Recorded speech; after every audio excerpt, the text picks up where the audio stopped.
देंगे social changes in Europe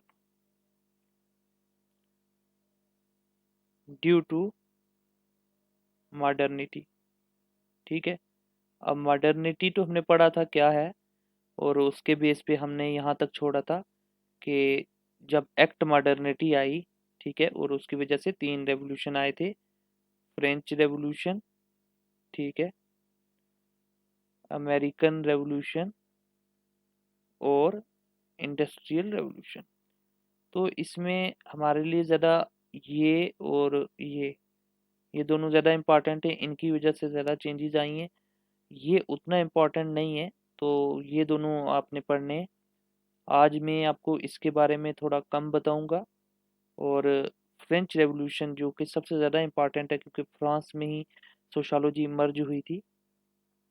sociology का जो इमर्जेंस हुआ है वो फ्रांस में, और सबसे ज़्यादा इम्पॉर्टेंट इसमें ये है, वेरी वेरी इंपॉर्टेंट लिख देते हैं, और ये वेरी इंपॉर्टेंट लिख देते हैं। तो ये मैं थोड़ा थोड़ा आपको हिंट दूंगा, ये बहुत अच्छे तरीके से करवाऊंगा। आपने क्या करना है कि ये थोड़ा सा खुद से भी कर लेना है, ठीक है। तो ये जो फ्रेंच रेवोल्यूशन में पढ़ाऊंगा इंशाल्लाह बहुत अच्छे तरीके से पढ़ाऊंगा। बुक्स में भी आपको ज़्यादा चीज़ें नहीं मिलेंगी, नोट्स में भी नहीं मिलेंगी। मैंने बहुत सारे रिसर्च पेपर वगैरह पढ़ के तो वहाँ से कुछ चीज़ें आपको मैं बताऊंगा। तो चलिए स्टार्ट करते हैं हम ये टॉपिक। देखिए, सबसे पहले सोशल चेंज होता क्या है। सोशल चेंज,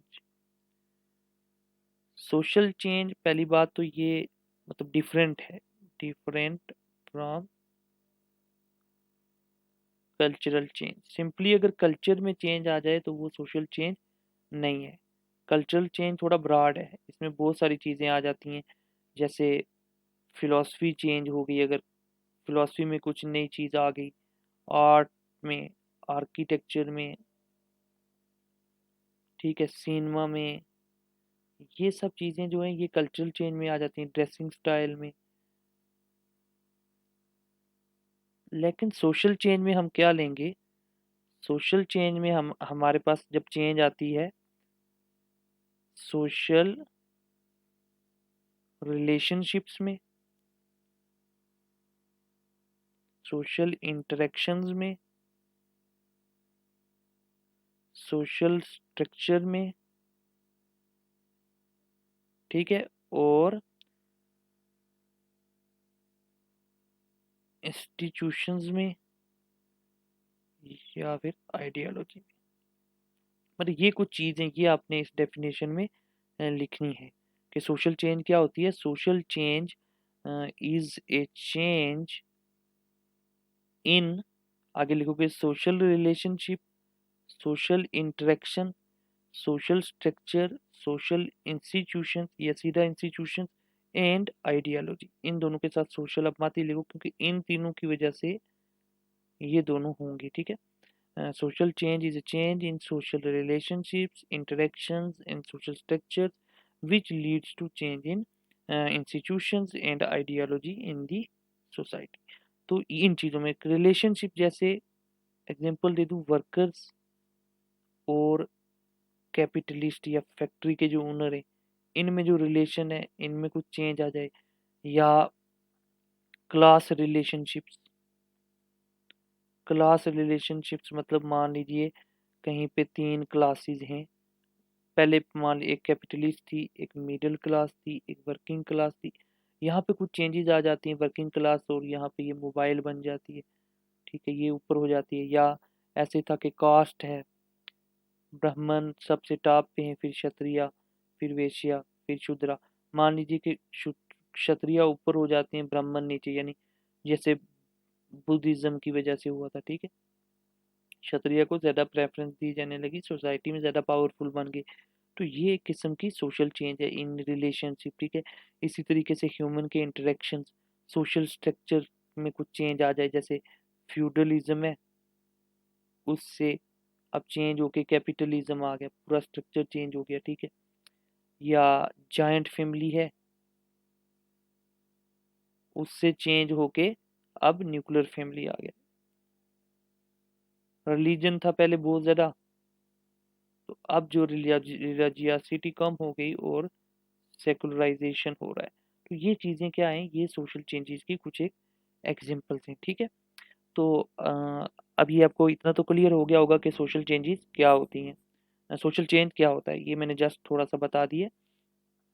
अब आगे चलते हैं हम। हमारा टॉपिक था social change due to French revolution या and industrial revolution. Social change due to French revolution and industrial revolution. तो ये इनकी वजह से कैसे चेंज आई, फ्रेंच रेवोल्यूशन की वजह से, ठीक है। हमने पढ़ा था कि मॉडर्निटी पहले थॉट लेवल पे आई और फिर उसकी वजह से एक्शन लेवल पे आई मॉडर्निटी, ठीक है, एक्शन लेवल पे। तो एक्शन लेवल पे मॉडर्निटी का आने का मतलब जब लोगों ने इस पे वर्क किया, इस मॉडर्निटी इस ख्याल को इम्प्लीमेंट किया, तो उसकी वजह से हमने बोला फ्रेंच रेवोल्यूशन आया, इंडस्ट्रियल रेवोल्यूशन आया और अमेरिकन रेवोल्यूशन आया। इस मॉडर्निटी को हमने साइंटिफिक रेवोल्यूशन भी बोला था। तो ये पहले मॉडर्निटी मतलब ये थॉट लेवल पे मॉडर्निटी आ रही थी, फिर उसकी वजह से एक्शन में। तो अभी आप ये याद रखना कि बेसिक इसका काज मतलब थॉट लेवल पे आइडियाज आइडियोलॉजी बनी, लेकिन एक्शन करने के लिए थॉट से एक्शन पे जाने के लिए कुछ मटेरियल कंडीशंस तो होनी चाहिए सोसाइटी में। क्योंकि अगर आप मतलब आपके पास आइडियाज हैं और आप चाहते हो कि लोग उन आइडियाज को फॉलो करें, तो पहले लोगों में वो कंडीशंस होनी चाहिए कि लोग उसको फॉलो करने के काबिल हों या उसको फॉलो करने के लिए लोग रेडी हों।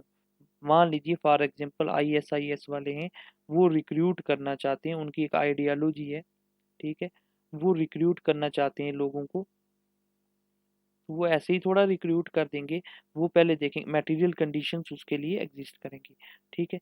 वो ऐसी जगहों पे जाएंगे जहाँ पे क्या है, सिटीजनशिप का इशू चल रहा है जैसे रोहिंग्याज वगैरह में, ठीक है, पावर्टी है जहाँ पे बहुत, अनएम्प्लॉयमेंट है जहाँ पे बहुत। तो वहाँ पे जो लोग हैं उनको, या जैसे यहाँ पे कन्फ्लिक्ट वाले एरिया हैं जैसे कश्मीर वगैरह, ठीक, डिसकंटेंट है लोगों में जहाँ पे, तो ऐसी वाली कंडीशन जब होंगी तो फिर वो उन लोगों को इजीली रिक्रूट करेंगे, ठीक है। तो वैसे पहले मटेरियल कंडीशंस एग्जिस्ट होनी चाहिए। ये मैं आपको अभी रीकैप चल रहा था, ये हमारा क्या चल रहा था, रीकैप, जो हमने पढ़ा हुआ है वही हमने अभी तक डिस्कस किया। अब चलते हैं फ्रेंच रेवोल्यूशन। फ्रेंच रेवोल्यूशन, ठीक है। अब बात चलेगी फ्रेंच रेवोल्यूशन क्या है, कैसे आया। तो यहाँ से पहले मैं आपको बता दूं रेवोल्यूशन क्या होता है। रेवोल्यूशन का मतलब होता है सडन चेंज, मतलब एकदम से अगर चेंज हो जाए, सडन चेंज इन, ठीक है, किसी चीज में सडन चेंज आ जाए इन, अब मान लो फंडामेंटल,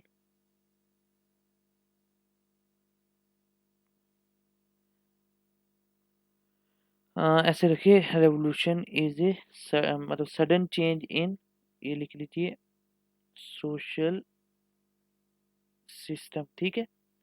मतलब इसको भी रहने दीजिए, सडन चेंज आ जाए, एकदम से जब चेंज होती है मतलब रेडिकल, ये एक रेडिकल सॉल्यूशन है। यानी कि सडनली किसी चीज में किसी सोच पूरे सिस्टम को जब चेंज आ जाती है उसको रेवोल्यूशन बोलते हैं, इमीडिएटली। तो इमीडिएटली मतलब ये एक रेडिकल सोल्यूशन होती है, ठीक है, रेडिकल स्टेप होता है ये। अब देखिए, हमने बात की जैसे थॉट मॉडर्निटी की, तो जो थॉट लेवल पे मॉडर्निटी आती है, जो आइडियल लेवल पे मॉडर्निटी आती है, वो बहुत ग्रेजुअल होती है, उसकी वजह से जो चेंज आएगी वो बहुत ग्रेजुअल आएगी, ठीक है। अगर आपके लोगों के ख्यालात बदलना चाहोगे, उनके आइडियाज़ बदलना चाहोगे, तो फिर चेंज आने में बहुत टाइम लगेगा। लेकिन जो एक्शन लेवल पे मॉडर्निटी होती है, ठीक है, उसकी वजह से चेंज होती है बहुत रेडिकल आती है। जब यानी जब आप रेवोल्यूशन लाओगे तो बहुत रेडिकल चेंज, एक दिन रात में, ओवरनाइट, मतलब एक दिन रेवोल्यूशन आया, ठीक है, कूप हुआ, मिलिट्री कूप वगैरह जैसे हो गया, ठीक है, और दूसरे दिन पूरा सिस्टम आप न्यू लॉज न्यू रेवोल्यूशन वगैरह आप लगा दोगे और एकदम से इंडिपेंडेंटली चेंज आ जाएगी। ये इम्पोज्ड चेंज होती है।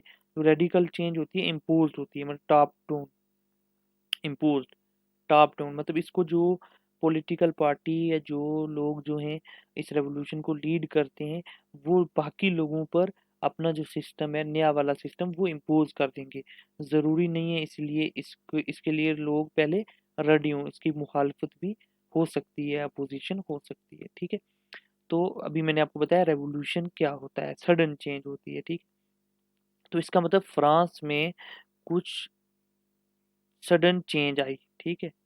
फ्रेंच रेवोल्यूशन, इसका मतलब क्या हुआ, फ्रांस में सडन चेंज आई है हमारे पास। अब ये सडन चेंज किस चीज़ों में आई, ये हम पूरा पढ़ेंगे। चेंज का उस दिन मैंने बताया था, जब चेंज आएगी तो हम पास्ट को कंपेयर करेंगे, मतलब प्रेजेंट के साथ या जो उसके बाद आया, ठीक है। तो इन दोनों में हमने क्या करना है, कंपैरिजन। तो यहीं से हमें पता चल जाएगा हमारी सोशल चेंजेस क्या क्या आ रही हैं, ठीक है।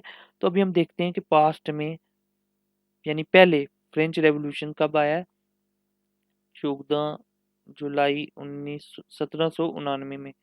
तो इस दिन से पहले फ्रांस में क्या क्या था, और इस दिन के बाद फ्रांस में क्या क्या हुआ, हमें पता चल जाएगा सोशल चेंजेस क्या क्या आई। ठीक है।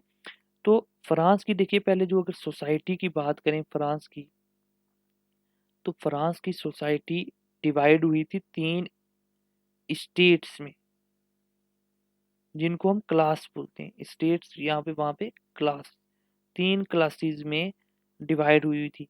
सबसे टॉप पे जो लोग होते थे वो हो गए कलर्जी, ये हो गया स्टेट 1। कलर्जी यानी जो लोग चर्च में, जिनकी जॉब वगैरह होती थी, पोप वगैरह जो चर्च के मेंबर होते थे, रिलीजन से जुड़े होते थे।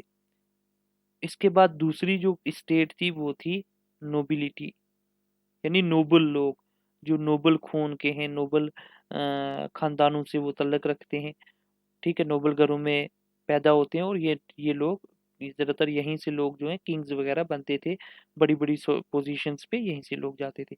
और तीसरे आगे कॉमनर्स, मतलब कॉमन लोग, ऑर्डिनरी लोग। ये आ गई स्टेट 3, मतलब तीसरी स्टेट या थर्ड स्टेट। पहले ऐसे लिखो, first state, second state and third state. इसमें हमारे पास क्या आ जाएंगे, एक तो मिडिल क्लास के लोग आएंगे, मार्चेंट्स वगैरह, बैंकर्स वगैरह, ठीक है, रिच पीजेंट, वकील वगैरह लाए। फिर इसके बाद दूसरे आ जाएंगे जो थोड़े पोर लेवल, पोर पीजेंट्स वगैरह आ जाएंगे, पोर पीजेंट्स, टेनेंट्स, लैंडलेस पर्सन्स, ये आगे कॉमन लोग, ठीक है। तो ये 3 स्टेट्स में पूरी सोसाइटी डिवाइडेड हुई हुई थी, ठीक है। ये पहला स्टेप है। और इनको बाय बर्थ, ये जो पहली और सेकंड स्टेट है, इनमें बाय बर्थ कुछ राइट्स होते थे, ठीक है, बाय बर्थ। ये मैं थोड़ा आगे वाला, ये वाला स्टेप, फर्स्ट स्टेप मैं अब आगे समझाता हूँ, आगे जगह या इधर बता देता हूँ। देखिए, इनके पास बाय बर्थ जो है कुछ राइट्स होते थे। जैसे ब्राह्मण्स के पास होते हैं कि वो, जैसे इंडिया में कास्ट सिस्टम में, कि बाय बर्थ जो ब्राह्मण होता है, ठीक है, वो संस्कृत पढ़ सकता है। जो बाय बर्थ शूद्रा हुआ, उसको कुछ नुकसान हो गया, उसको राइट्स नहीं मिले। तो बर्थ के बेस पे राइट्स मिले हुए थे, किसको, फर्स्ट एंड सेकंड स्टेट्स को। यानी जैसे फॉर एग्जांपल सबसे बड़ा इनको फायदा ये था कि अगर आप स्टेट, फर्स्ट स्टेट और सेकंड स्टेट में पैदा हुए हो, इन दोनों में से किसी में, तो आप पे कोई टैक्स नहीं है, आपको कोई टैक्स नहीं देना है, ठीक है। ये सबसे बड़ा फायदा था कि टैक्स ही नहीं देना, जितना मर्जी कमाओ। दूसरी बात, जो क्लर्जी में पैदा हुए, तो वो सीधा चर्च में उनको जॉब मिल सकती है, मतलब वो चर्च में होंगे, और कोई नोबिलिटी वाला चर्च में नहीं जा सकता, कॉमनर चर्च में नहीं जा सकते। जो बाय बर्थ नोबिलिटी में, नोबल वाली क्लास में पैदा हो गया, नोबल घरानों में पैदा हो गया, वो किंग बन सकता है, और नहीं बन सकते। और नोबिलिटी वालों को एक और स्पेशल प्रिविलेजेस या स्पेशल राइट ये भी था कि ये फर्दर, ये टैक्स देते तो नहीं थे, बट टैक्स ले सकते थे। किससे, ये टैक्स लेते थे कॉमनर से, ये भी कॉमनर से टैक्स वगैरह और बड़ी फीस वगैरह, ड्यूज वगैरह लेते थे, ठीक है। ये स्पेशल टैक्स नोबिलिटी वाले भी लेते थे। तो सारे का सारा जो टैक्स था वो कौन देता था, 100 का 100% जो टैक्स पड़ता था वो कॉमनर्स क्लासेस पे, मतलब कॉमनर थर्ड स्टेट को देना पड़ता था। किसको? थर्ड स्टेट को। तो ये बहुत ज़्यादा क्या थी यहाँ पे, मतलब थर्ड स्टेट, ये क्लास सिस्टम जो था ये बहुत ही यहाँ पे इनइक्वल था, इनइक्वालिटी यहाँ पे बहुत बहुत हाई थी। ठीक है, ये मतलब इनइक्वालिटी बहुत थी, इक्वालिटी कुछ भी नहीं थी। पहले ये सोसाइटी की हालत थी। ठीक है, अब ये वाले हम पॉइंट बाद में करेंगे। ठीक है, कि यहाँ पे चेंज होके क्या हुआ फ्रेंच रेवोल्यूशन में। पहले हम पास्ट की बात करते हैं। दूसरे लेवल पे देखिए, इन्हीं स्लाइड्स पे मैं बाद में आऊंगा। दूसरे लेवल पे अब क्या चल रहा था फ्रांस में। अब अगर फ्रांस में हम बात करते हैं, ये तो मैंने बता दिया आपको कि जो सबसे ज़्यादा पूरे का पूरा टैक्स किसको देना पड़ता था, कॉमनर्स को, और फर्स्ट और सेकंड को बहुत ज़्यादा राइट्स थे। ठीक है, अब अगर दूसरे लेवल पे एक और चीज़ है कि उन वहाँ पे एक सिस्टम था गिल्ड्स का, मर्चेंट के गिल्ड्स का। ठीक, गिल्ड्स क्या होते हैं? ये एक किस्म की एसोसिएशंस होती हैं। ठीक है, क्योंकि बिजनेसमैन की, बड़े बड़े बिजनेस वाले जो लोग होते हैं उनमें एसोसिएशन होती है। ठीक है, इन्होंने गिल्ड्स बनाए हुए थे, बड़े बड़े जो बिजनेस करने वाले लोग थे। और ये क्या करते थे, ये बहुत ज्यादा इनको कुछ लीगल राइट्स मिले हुए थे। ठीक है, अब ये अपने उन लीगल राइट्स को यूज करके जो आम काम बाकी लोग हैं, ठीक है, न्यू पीपल को, न्यू न्यू बिजनेसमैन को ये क्या करते थे, ये स्टॉप करते थे, मतलब उनको रोक देते थे फ्रॉम डूइंग बिजनेस। ठीक है, ये मतलब ये गिल्ड बना हुआ है, ये कुछ एरिया में, किसी एरिया में इनकी इंडस्ट्रीज हैं। ठीक है, एरिया इन द सेंस मतलब किसी पार्टिकुलर चीज़ों में ये इन्होंने इंडस्ट्री बनाई, जैसे टेक्सटाइल मान लो या कुछ और। ठीक है, छोटी मोटी उस टाइम जो इंडस्ट्रीज होती थी, ये गिल्ड्स बने हुए थे। ये क्या करते थे, कोई और अगर वही इंडस्ट्री, उसी टाइप की इंडस्ट्री खोलना चाहता है तो ये उसको पूरे अपने राइट्स वगैरह यूज करके उसको स्टॉप करते थे, उसको नहीं खोलने देते थे। जैसे ये चाहेंगे तो उस वक्त अपनी मर्जी से ये क्या करेंगे, मतलब डायरेक्ट डायरेक्ट तरीके इन बहुत सारे तरीके यूज करते थे स्टॉप करने के लिए। जैसे ये प्राइस जो है बहुत ज़्यादा लो रख देंगे, तो जो नया बंदा है वो इतनी प्राइस लो तो नहीं रख पाएगा, तो कंपटीशन की वजह से ये क्या हो जाएगा, ये बाहर हो जाएगा। ठीक है, दूसरा ये कुछ एरियाज जो होते थे बाई लीगली, कुछ मतलब जैसे टेक्सटाइल मान लो या कुछ और, तो ये मैं जस्ट एग्जांपल ले रहा हूँ, तो वो सिर्फ और सिर्फ इस इनके लिए क्या होते थे, रिजर्व्ड होते थे, कि सिर्फ ये वाले लोग ही उनको उन एरियाज में इंडस्ट्रीज खोल सकते हैं। ठीक है, और ये वाले मान लो नहीं खोल सकते, प्राइस कम रख दी। ठीक है, उन एरिया को इनके लिए रिस्ट्रिक्ट कर दिया कि सिर्फ और ये ही लोग खोल सकते हैं। फिर बोल देंगे कि कुछ एक फॉरेन चीजें चीजें हैं।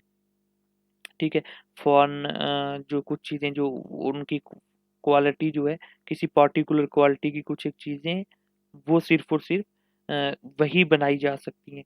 मतलब जो न्यू इंट्रेंट होगा वो सिर्फ और सिर्फ पार्टिकुलर क्वालिटी की चीज़ ही बनाएगा। फिर ये जो आपस में क्या होते थे, बहुत सारे इसमें होंगे ना, कंपनी वन का चेयरमैन, कंपनी टू का, मतलब ऐसे बहुत सारी कंपनियों के मिल के गिल्ड बनते हैं। तो ये क्या करते थे, ये आपस में ऐसे कर लेते थे, कार्टल्स वगैरह बना देते थे। ठीक है, ये क्या करते थे, आपस में टेक्नोलॉजी शेयर करते थे, लेकिन जो न्यू टेक्नोलॉजी है वो किसी नए बंदे को नहीं देते थे। ठीक है, टेक्नोलॉजी सिर्फ और सिर्फ अपने तक ही रखते थे, और रिस्ट्रिक्शन भी लगाई हुई थी कि ये टेक्नोलॉजी कोई और यूज नहीं करेगा, अगर करता था तो उसके खिलाफ लीगल तौर पे एक्शन लिए जाते थे। तो ये दोस्त आगे। ठीक है, फिर हम आगे चलते हैं। तीसरा, तीसरा क्या था, पास्ट में क्या चल रहा था फ्रांस की सोसाइटी में। तीसरा स्टेप, वहाँ का इकोनॉमिक सिस्टम क्या था, इकोनॉमिक सिस्टम क्या चल रहा था वहां पे। वहां पे था फ्यूडलिज्म। वहां पे फ्यूडलिज्म था। फ्यूडलिज्म इन द सेंस, एक जमीन है, मतलब जमीन का ये टुकड़ा, ये किसी फ्यूडल लॉर्ड का होता था, जो इसका ओनर होता था, जिसकी ये जमीन होती थी। और इस जमीन पे कुछ और लोग, छोटे मोटे लोग जो हैं वो काम करते थे, जिनको हम बोलते हैं पीजेंट्स, या मान लो यहाँ पे टेनेंट्स। ये गरीब लोग होते थे। ये इनके पास क्या होता था, इनके पास इसके पास ओनर है, जमीन है ये सारी इसकी। ठीक है, और ये टेक्नोलॉजी भी इसके पास होगी, पैसा भी इसके पास है, कैपिटल जो उगाने, क्रॉप्स उगाने के लिए लगता है, ये लोगों के पास ज्यादा से ज्यादा लेबर होती थी, काम करते थे, अपना वर्क करना मतलब लेबर, ठीक है। ये पीजेंट टू हो गया पीजेंट। ये वाला जो है, ये जब उगाते थे कोई चीज पीजेंट्स, तो ये उसका बहुत ज्यादा मतलब शेयर जो है, बहुत ज्यादा शेयर, मान लो 50-50% मान लो, मैं एक एग्जांपल दे रहा हूँ, मतलब जितना भी हुआ उसमें से इस फ्यूडल लॉर्ड को बहुत ज्यादा दे देते थे और अपने लिए इनको बहुत कम ही बचता था। तो ये बहुत ही इनइक्वल था कि इनको इतनी ज्यादा लेबर लगाते थे लेकिन सारा का सारा उनको देते थे। इसी में एक और कंसेप्ट आता है सर्फडोम का, जिसमें जिसमें इनको सर्फ बोला जाता है पीजेंट्स को। उसमें क्या रहता है कि ये जो है पीजेंट्स, ये सिर्फ और सिर्फ इस पार्टिकुलर फ्यूडल लॉर्ड को ही, कुछ एक पीजेंट जो है उसी को ही सर्व करेंगे। जैसे होता था ना हमारे पास, आप जजमानी सिस्टम मान लो कास्ट में, लाइक जजमानी सिस्टम, ये होता था कि जजमान में एक जजमान होता था, एक कमीन होता था, ठीक है। तो इसमें क्या होता था कि एक पार्टिकुलर शूद्रा कास्ट का या दलित कास्ट का शख्स जो है एक पार्टिकुलर ब्राह्मण फैमिली को ही सर्व करता रहता, मतलब अगर वो बार्बर है तो सिर्फ और सिर्फ पार्टिकुलर ब्राह्मण फैमिली में का बार्बर होता था, उसकी सारी फैमिली जनरेशन आगे उसी ब्राह्मण फैमिली को सर्व करती रहेंगी। वैसे ही है कि ये जो पीजेंट्स होते थे ये सिर्फ और सिर्फ इसी लैंड पे काम कर सकते थे इस फ्यूडल लॉर्ड के लिए, ये कहीं और छोड़ के नहीं जा सकते थे, can not go anywhere else, कहीं और कोई और काम भी नहीं कर सकते थे। ये नहीं मतलब शॉप पे जाके लग जाएं, कोई और आर्टिस्ट का काम कर ले, नहीं, इनको यही काम करना होता था और इन्हीं लाड के लिए करना होता था। और ये लाड अगर बहुत सख्त होगा, ठीक है, बहुत ज्यादा आप पे इस शेयर लेता होगा, तो तब भी आप इनको मजबूरन वहीं पे काम करना पड़ता था। तो इनके अपने लिए कुछ भी नहीं बच जाता था, क्योंकि सारा का सारा टैक्स जो है वो भी इन्हीं को देना पड़ता था। एक टैक्स तो नोबल्स लोगों को दे दिया, क्लर्जी को दे दिया, ठीक है, और एक टैक्स स्टेट वाले लेते थे जो किंग है वो, और तो इसलिए इनके पास अपने लिए कुछ भी नहीं बचता था। तो ये आ गया हमारा फ्यूडलिज्म। फिर अगर हम चौथी बात करें कि और क्या था और अगर बात करें हम फोर्थ लेवल पे, तो देखिए क्या था, जो चर्च था ना वो बहुत ज्यादा पावरफुल था।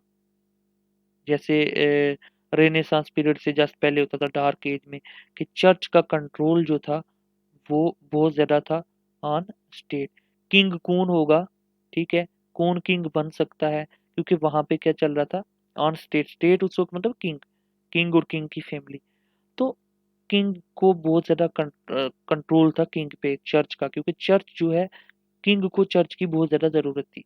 चर्च लोगों में अंधविश्वास पैदा करके रखता था कि जो किंग है ये डिवाइन है, इसका बाय बर्थ राइट है, ठीक है, बाय बर्थ सिर्फ इसी फैमिली का राइट है। जैसे वहां पे कौन सी फैमिली होती थी, बोरबन, जो किंग होते थे वो बोरबन, BOUR, बोरबन डायनेस्टी के होते थे।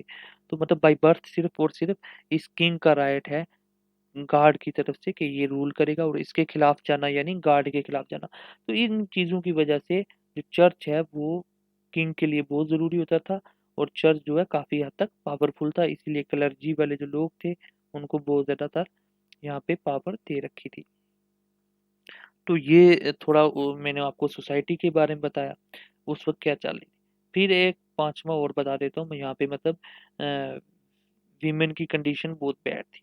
जैसे उनको अपनी मर्जी से वो शादी नहीं कर पाती थी, माँ बाप की मर्जी से शादी करनी पड़ती थी, जो जनरली आज भी रहती है। वोट ये नहीं दे सकती थी, ठीक है, और काम काज मतलब ये बिजनेस वगैरह ये नहीं कर सकती थी, वो भी इनको अलाउड नहीं था। तो ऐसे इनकी कंडीशन भी बहुत बुरी थी। छेमा यहाँ पे स्लेवरी होती थी, स्लेवरी सिस्टम एग्जिस्ट करता था,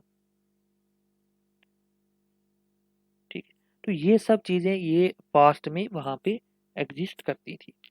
फिर अभी हम इसको आगे पढ़ेंगे, ये चीजें हम ना यहाँ पे भी देखेंगे कि चेंज कैसे आई। अब मैंने कुछ बोला था कि कुछ मटेरियल कंडीशंस एग्जिस्ट करेंगी, मटेरियल कंडीशंस एग्जिस्ट करेंगी, फिर फ्रेंच रेवोल्यूशन आएगा और चेंजेस आएंगे। वो मटेरियल कंडीशंस क्या थी, देखिए ये टाइम है 1789 में रेवोल्यूशन आया, तो मतलब 1780s में अगर बात किया जाए, 1783 में अमेरिकन रेवोल्यूशन आया। तो फ्रांस का राजा जो होता था, किंग होता था वो था लुइस 16, ठीक है, लुइस 16 ये किंग बना, और ये देखता है कि जो इनकी ट्रेजरी थी फ्रांस की वो पूरी की पूरी क्या थी, एम्प्टी थी, मतलब स्टेट के पास, किंग के पास पैसा ही नहीं है, ट्रेजरी एम्प्टी है। क्यों एम्प्टी है? क्योंकि ये वार की वजह से, जो ये किंग था इससे पहले इन्होंने, फ्रांस ने क्या किया था, फ्रांस का दुश्मन कौन था होता था उस वक्त? ब्रिटेन। तो ब्रिटेन के खिलाफ, ब्रिटेन से आज़ादी मांग रहा था कौन? अमेरिका। अमेरिका तब ब्रिटेन की 13 कॉलोनीज होती थी। ब्रिटेन ब्रिटेन से ही लोग गए थे अमेरिका वाली जो कॉन्टिनेंट है वहां पे 13 कॉलोनीज बनाई हुई थी, ब्रिटेन के लोग थे। तो वहीं पे वो आज़ादी मांग रहे थे, किससे? ब्रिटेन से। जैसे आज कश्मीर हिंदुस्तान से मांग रहा है, या फिर और आप देखोगे दुनिया बाकी नॉर्थ ईस्ट में स्टेट्स मांग रही हैं, बोल रही हैं हम सेपरेट होंगी, ऐसे ही। ठीक है, जब बलूचिस्तान पाकिस्तान से मांग रहे, तो वैसे ही ये 13 कॉलोनीज ब्रिटेन से मांग रही थी। तो फ्रांस ने क्या किया, इन 13 कॉलोनीज की हेल्प की थी इस जंग में। ठीक है, इनमें वॉर हुई थी, और ये अगर अमेरिका आज़ाद हो गया तो उसी को अमेरिकन रेवोल्यूशन बोलते हैं। तो ऐसे फ्रांस के साथ जंगू वंगू में बहुत ज़्यादा जो है पैसा वार पे लगता था। जैसे मतलब आर्मी को मेंटेन करना है, आर्मी को खाना पिलाना वगैरह में, हथियारों में खरीदने वगैरह, तो ट्रेजरी वगैरह एम्प्टी हो गई थी। ऊपर से ये जो टाइम था, इस टाइम क्या आया था, एक मतलब फेमाइन, सूखा पड़ा, उससे क्या है, जो है जो फूड प्रोडक्ट्स वगैरह हैं वो कम हो गए, सप्लाई कम हो गई खाने की, क्रॉप्स फेल हो गई। ठीक है, तो वो फेमाइन आ गया। दूसरा, पॉपुलेशन बहुत बढ़ गई थी फ्रांस की, पॉपुलेशन बहुत ज़्यादा थी इस दौरान, पॉपुलेशन ज़्यादा थी और फूड सप्लाई हमने बोला कम है। ठीक है, फूड सप्लाई कम है, तो इसका मतलब जैसे जब डिमांड जब ज़्यादा हो और सप्लाई कम हो, तो प्राइसेस क्या हो जाती हैं, बहुत ज़्यादा हाई।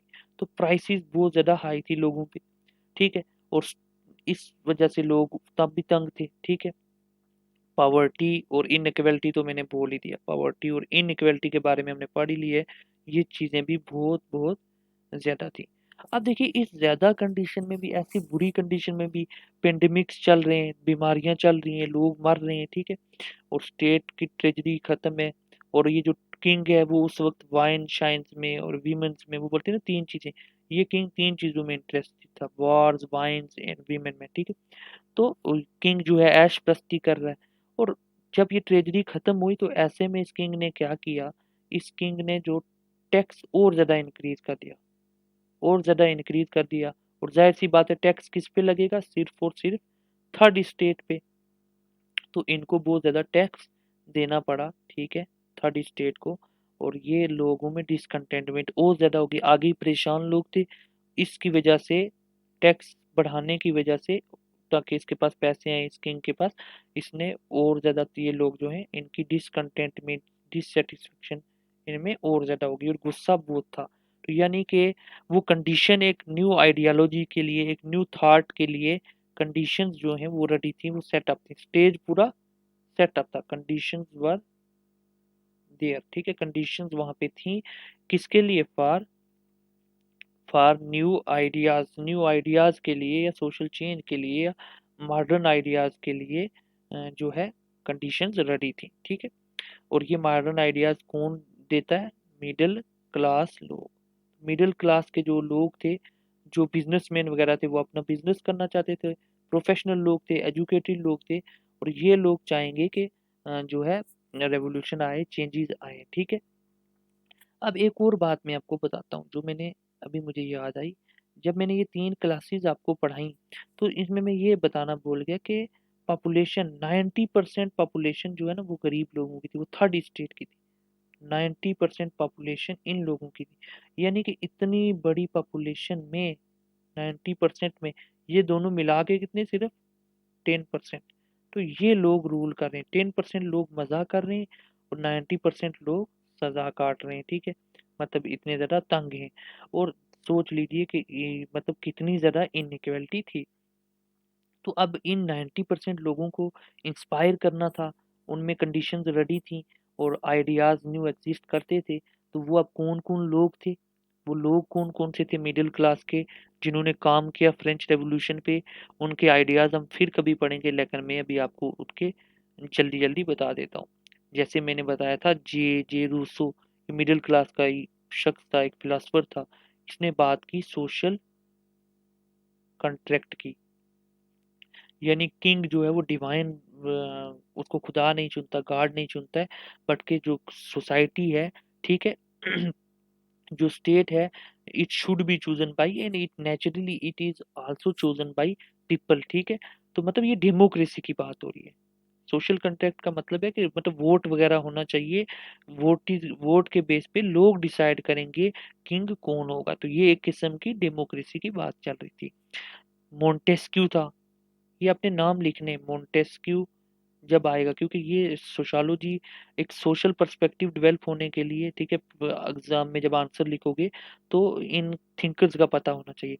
मोंटेस्क्यू ने बात की सेपरेशन ऑफ पावर, इसका ये आइडिया अमेरिकन रेवोल्यूशन के बाद वहां पे भी उन लोगों ने इम्प्लीमेंट किया था। सेपरेशन ऑफ पावर मतलब जो जुडिशरी है और जो लेजिस्लेचर है और जो एग्जीक्यूटिव है, इनमें आपस में पावर सेपरेट होनी चाहिए। ये चेक्स एंड बैलेंसेस होने चाहिए इनमें, ये इसको चेक करेगा, ये इसको चेक करेगा, ठीक है, चेक्स एंड बैलेंसेस। मतलब जो जुडिशरी है, जो कोर्ट्स वगैरह हैं, ये कोर्ट इंडिपेंडेंट होने चाहिए गवर्नमेंट के। गवर्नमेंट ऐसा नहीं होना चाहिए गवर्नमेंट जजों को अपॉइंट करे, वो गवर्नमेंट जो है, जो गवर्नमेंट हो उसके खिलाफ केस चल रहा हो और वो खुद ही किंग जो है वो जज बना हुआ हो। इससे पहले क्या होता था, फ्रांस में क्या था, जो किंग होता था वही जज होता था, तो किंग की ही जजमेंट चलती थी। तो किंग के खिलाफ तो आप नहीं केस कर सकते ना, तो फ्रीडम कुछ भी नहीं थी, किंग के खिलाफ बोल तक नहीं सकते थे। तो मोंटेस्क्यू ने बोला कि सेपरेशन ऑफ पावर होना चाहिए, ठीक है। जैसे अगर कोई चर्च के खिलाफ बोलेगा तो किंग तो जाहिर सी बात है चर्च को सपोर्ट करेगा।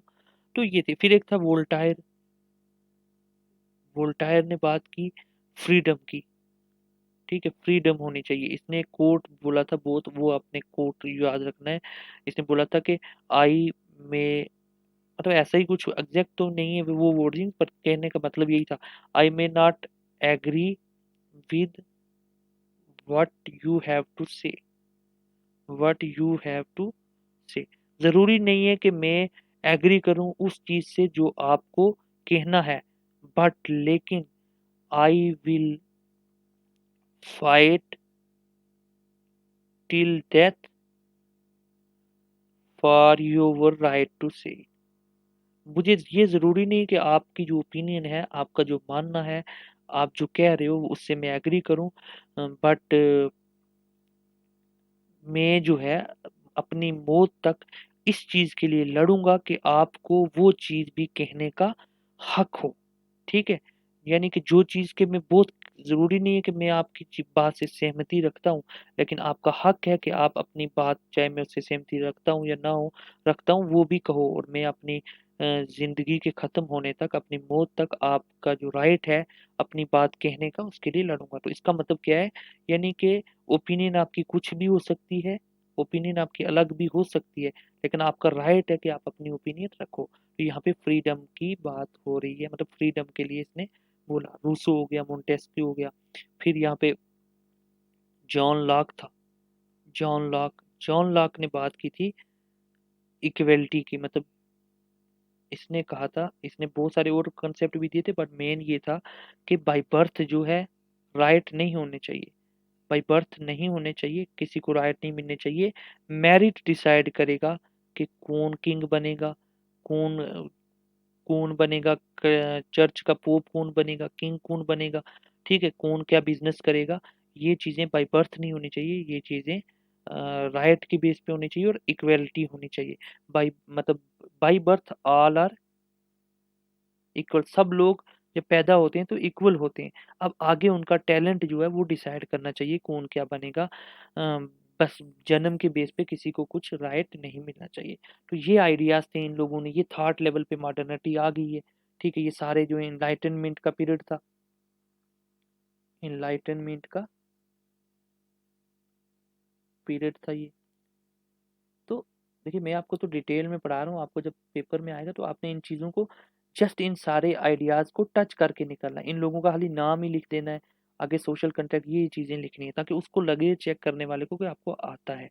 और जो मैंने पीछे पढ़ाया तो ज़रूरी नहीं एक ही क्वेश्चन आए आपको सारा ये लिखना है उसमें, इसमें से किसी एक पहलू पे क्वेश्चन आ सकता है। तो इसलिए आपने ये नहीं रखना कि मुझे सारे का सारा एक ही क्वेश्चन में लिखना है। लिखने का आर्ट अलग ही है, देखिए पढ़ना अलग है और लिखने का तरीका अलग है, वो हम करेंगे। तो अब क्या हुआ कि रेवोल्यूशन आया, उसमें क्या क्या स्टेजेस थे, नेशनल असेंबली वगैरह, बेस्टिल का फॉल होना, वो सब तो वर्ल्ड हिस्ट्री का टॉपिक है, हमने सोशल चेंज पढ़ना है। तो रेवोल्यूशन कैसे आया, क्या हुआ, वो क्या जंगें हुई, क्या कुछ, वो चीज़ें अब वर्ल्ड हिस्ट्री में पढ़ोगे, हम अब पढ़ेंगे ये सोशल चेंज क्या क्या हुआ। तो देखिए सबसे पहले जब रेवोल्यूशन आया तो इन मतलब जब जो पावर है वो आम लोगों के पास आ गई, तो सबसे पहले क्या हुआ कि ये जो तीन स्टेट थी ना अलग अलग, ये खत्म हो गई, ये सिस्टम एबॉलिश हो गया। तो ये फर्स्ट सोशल चेंज है। फर्स्ट सोशल चेंज के मतलब अब क्या हुआ, जो जॉन लॉक का आइडिया ऑफ इक्वेलिटी था ना वो आ गया, इनइक्वेलिटी खत्म हो गया और इक्वेलिटी का आइडिया आ गया। यानी आपने पढ़ा होगा जब भी फ्रेंच रेवोल्यूशन के बारे में बात करो तो इक्वेलिटी, बस दो ही बातें आती हैं दिमाग में, फ्रीडम, फ्रीडम और इक्वेलिटी। यूं मान लो लिबर्टी और इक्वेलिटी, लिबर्टी इक्वेलिटी फ्रीडम, ये तीन आइडियाज ही दिमाग में आते हैं जब फ्रांस की बात आती है। तो इक्वेलिटी आ गई पूरे फ्रांस में, ठीक है।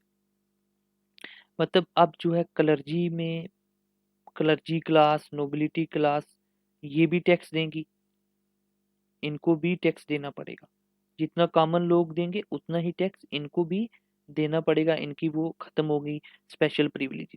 ये जो कॉमनर्स थे ये इनको कोई टैक्स अब नहीं मिलेगा, ठीक है।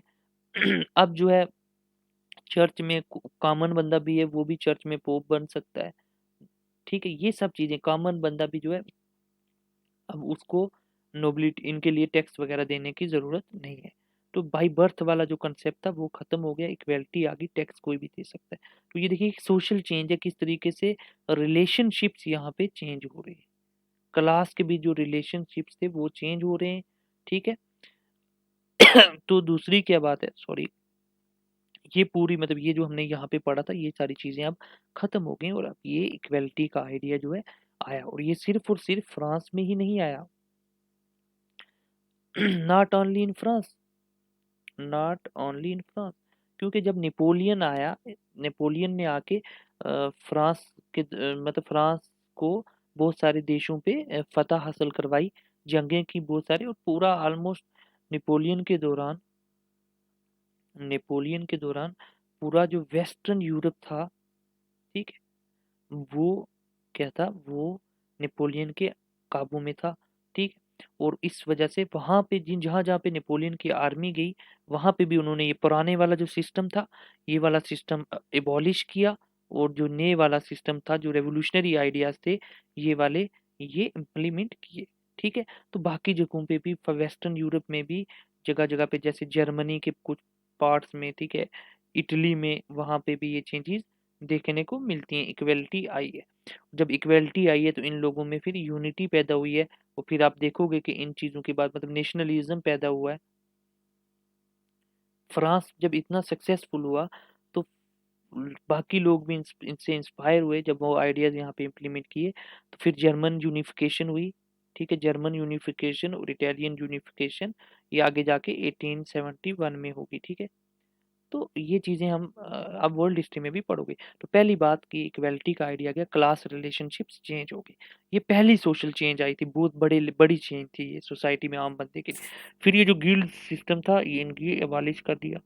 तो इसका क्या फायदा हो गया, इसका एकदम फायदा हो गया बिजनेस वालों को, जो लोग थोड़ा बहुत अभी बिजनेस करना चाहते हैं, अपनी कोई शॉप्स वगैरह खोलना चाहते हैं, कोई टेक्सटाइल का काम करना चाहता है, तो किसी भी क्वालिटी का बना सकते हो आप, टेक्नोलॉजी कोई भी यूज कर सकते हो, कोई भी क्वालिटी का मटेरियल बनाओ, कोई भी रॉ मटेरियल अब लाओ, ठीक है, कोई भी रॉ मटेरियल लाओ, आपको फुल आज़ादी है।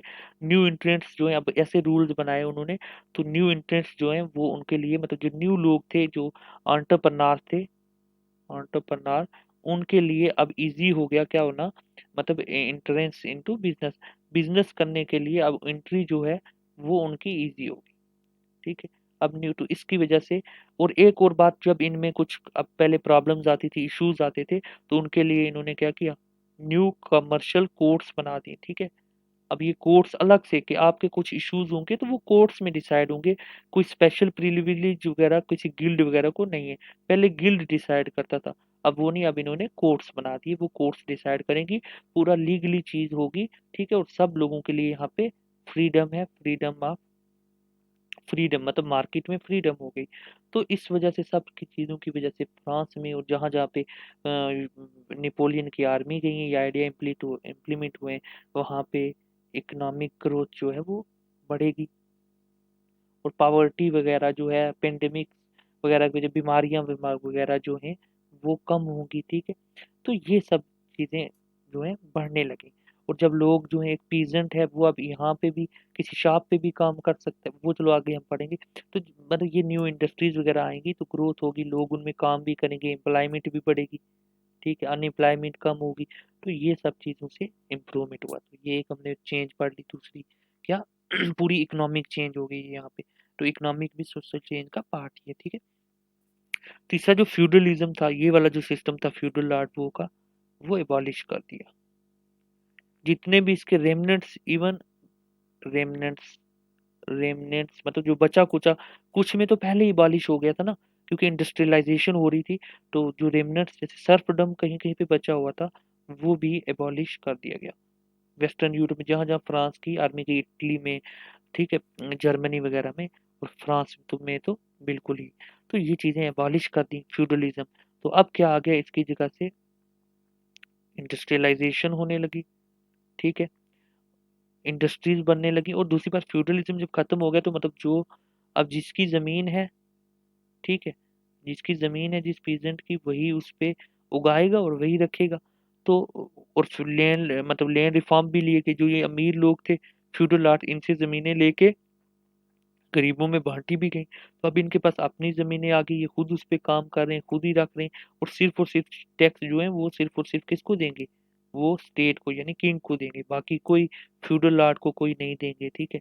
तो और ये पीजेंट्स जाके अब ये एज ए लेबर जो है, ये यहाँ पे भी काम कर सकते हैं, और अपनी मर्जी हो तो अपने घर के बंदों को या किसी को फैक्ट्रीज वगैरह में, इंडस्ट्रीज वगैरह में भी अब काम करने के लिए भेज सकते थे। तो इस वजह से इंडस्ट्रियलाइजेशन भी हुई है, ठीक है। तो ये भी चेंज हुई। और फिर ये इंडस्ट्रियलाइजेशन होना यानी इंडस्ट्रियल रेवोल्यूशन का आना। तो इंडस्ट्रियल रेवोल्यूशन कहाँ से स्टार्ट हुआ था, इंडस्ट्रियल रेवोल्यूशन तो इंग्लैंड से स्टार्ट हुआ था ना, ठीक है। और तकरीबन 1750 से स्टार्ट होना हुआ शुरू हुआ था। तो फ्रांस में जो है, फ्रांस में फ्रेंच रेवोल्यूशन के बाद जो है, इंडस्ट्रियल रेवोल्यूशन आया है, ठीक है। क्यों आया है, उसमें फ्रेंच रेवोल्यूशन का बहुत ज़्यादा, और फ्रेंच रेवोल्यूशन ने वो कंडीशंस पैदा कर दी ताकि इंडस्ट्रियल रेवोल्यूशन जो है, इंडस्ट्रियलाइजेशन जो है, industrial revolution in the sense industries का बहुत ज़्यादा ना, फ्यूडलिज्म का खत्म हो जाना, ये चीज़ें फ्रांस में भी हों, और फ्रांस में इसको फ्रेंच रेवोल्यूशन ने बहुत हेल्प की। तो ये तीसरी मेजर चेंज, सोशल चेंज थी। चर्च का हमने बोला बहुत पावरफुल था, स्टेट किंग में रिलेशन होता था, डिवाइन कंसेप्ट वगैरह होता था। तो अब वो नहीं हुआ। अब इन्होंने क्या कर दिया, जब नेपोलियन वगैरह आए, जब ये सब सिस्टम हुआ, तो चर्च जो है, चर्च के जो मेंबर्स होते थे, क्लर्जी के जो मेंबर्स होते थे, चर्च मेंबर या इवन क्लर्जी बोल लो, ये इन्होंने बोला इनको कौन अपॉइंट करेगा, they will be appointed by state या किंग, मतलब जो, या स्टेट मान लो कि जो, अब ये चीज चर्च इनके अंडर आ गया। चर्च किसके अंडर आ गया, चर्च इसके अंडर आ गया, किसके, स्टेट के। अब चर्च जो है स्टेट पे डिपेंडेंट हो गया, ठीक है। और चर्च जब किंग के अंडर आ गया तो किंग वगैरह ये जो है, ये अपॉइंट करेंगे क्लर्जी के मेंबर्स को। तो इसका मतलब ये कॉमनर्स पीपल को, कॉमन जो थर्ड स्टेट के लोगों को भी चर्च में अपॉइंट कर सकते थे। और ये जो डिवाइन कंसेप्ट था वो तो खत्म ही हो गया।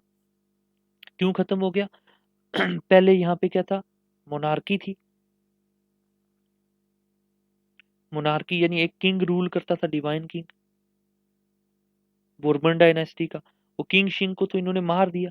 और यहाँ पे क्या आ गया, कॉन्स्टिट्यूशनल मोनार्की, ठीक है, या आप यूं मान लो यहाँ पे रिपब्लिक आ गई।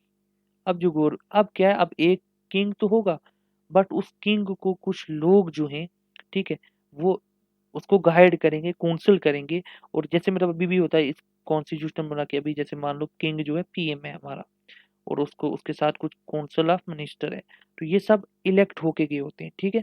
तो अब क्या है, मतलब अब कॉन्स्टिट्यूशनल मोनार्की होगी जहाँ पे क्या है, अब इलेक्शंस होंगे, ठीक है, और एक काउंसिल बनेगी, इसको मान लो नेशनल कन्वेंशन, जो जिसको पार्लियामेंट का कहते थे, वहां पे नेशनल कन्वेंशन होती थी।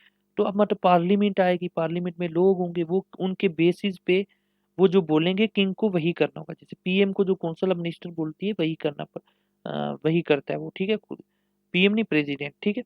तो वैसे हो गया ये प्रेसिडेंट, ठीक है। तो वैसे इनका हो गया कि इनकी पार्लियामेंट होती थी, पार्लियामेंट को लोग इलेक्शन करके मतलब इलेक्ट करते थे, ठीक है। तो उसके बेस पे कॉन्स्टिट्यूशनल मोनार्की जो है वो आ गई थी, ठीक है। रिपब्लिक आ गई थी, किंग जो है वो इलेक्ट मतलब कुछ पार्लियामेंट होती थी वो इलेक्ट होती थी, और वो फिर आगे किंग को गाइड करती थी। किंग के पास अपनी पावर कोई नहीं होती थी। और चर्च फिर वो आगे चर्च में बताएगा कौन कौन चर्च में जा सकता है, चर्च के क्या रोल और रिलेशन लेगा। पहले जो पुनिशमेंट होती थी मतलब वो चर्च डिसाइड करती थी। जैसे किसको किसने किसी ने कोई गुनाह कर दिया, किसी ने कुछ कर दिया, और एक्स्ट्रा मैरिटल अफेयर रख दिए, तो उसको क्या पनिशमेंट रहेगी। तो किंग जो है चर्च के कहने पे, क्लर्जी के जो प्रीस्ट वगैरह होते थे, पोप होते थे, उनके कहने पे देता था पनिशमेंट। और वो पनिशमेंट आपको पता है कि चर्च वाली जो सिर्फ और सिर्फ क्या क्लर्जी के मेंबर को तो नहीं मिलेगी, नोबलों को भी नहीं मिलेगी, वो सिर्फ और सिर्फ थर्ड स्टेट के लोगों को मिलती थी। मतलब इन लोगों के लिए अगर होगी भी तो बहुत कम। जैसे मानुस्मृति में था ना कि ब्राह्मण अगर वही काम ब्राह्मण करे और वही काम गलत काम शूद्रा करे तो ब्राह्मण को कम पुनिशमेंट थी, शूद्रा को ज्यादा। वैसे ही यहाँ पे था, तो वो सिस्टम अब खत्म हो गया। अब इंडिपेंडेंट जो है किंग ने कोर्ट्स बना दी, इंडिपेंडेंट अलग से कोर्ट्स बन गई। जैसे कॉमर्स के लिए कमर्शियल कोर्ट, ऐसे बाकी चीजों के लिए अलग से कोर्ट्स बन गई, ठीक है। और ये सारी कोर्ट्स किस बेसिस पे रन होती थी, तो एक सिविल कोड जब बनाया था, जब नेपोलियन आया तो उसने क्या किया, एक सिविल कोड बना दिया नेपोलियन ने। मतलब सिविल सिविल कोड क्या, जैसे मैरिज का क्या, मैरिज कैसे होगी। पहले डाइवोर्स का कंसेप्ट ही नहीं होता था, सेक्रेड मैरिज, ठीक है। अब डाइवोर्स भी हो सकता है। मैरिज जो है उसमें औरत जो है, ये रूल बना दिया कि जो औरतें हैं वो अपनी मर्जी से क्या कर सकती हैं, शादी कर सकती हैं।